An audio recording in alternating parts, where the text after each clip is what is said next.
নতুন নতুন বিরিয়ানির দোকান আজকাল রোজ একটা করে খুলছে এবং ব্লগারদের ভিড়ে তা ভাইরালও হচ্ছে। কিন্তু কলকাতার ঐতিহ্যবাহী বিরিয়ানির কথা উঠলেই ব্যারাকপুরে দাদা বৌদির বিরিয়ানির নাম প্রথমেই থাকে। বিখ্যাত এই বিরিয়ানির দোকান নিয়ে আজকাল একাধিক বিতর্কিত ভিডিও সামনে আসে। কোথাও দেখা যায় মাংসের মাপ ছোট, কোথাও আবার দেখা যায় আলু সেদ্ধই হয়নি। সহেলি মণ্ডল নামে একটি পেজ থেকে শেয়ার করা হয়েছে দাদা বৌদির হোটেলের ভিডিওটি।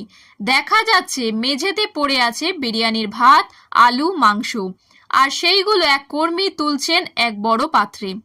আশেপাশে জুতো পায়ে ঘুরে বেড়াচ্ছেন দোকানের কর্মীরা। নিঃসন্দেহে রীতিমতো গা গিনগিন করা একটি দৃশ্য। যদিও এই ভিডিওতে কোথাও দেখা যায়নি মাটিতে পড়ে যাওয়া এই বিরিয়ানি পরিবেশন করা হচ্ছে। একজন কমেন্টে লিখলেন, মাটি থেকে যেভাবে তুলছে তাতে আমি শিওর এটা আবার লোককে খাওয়াবে।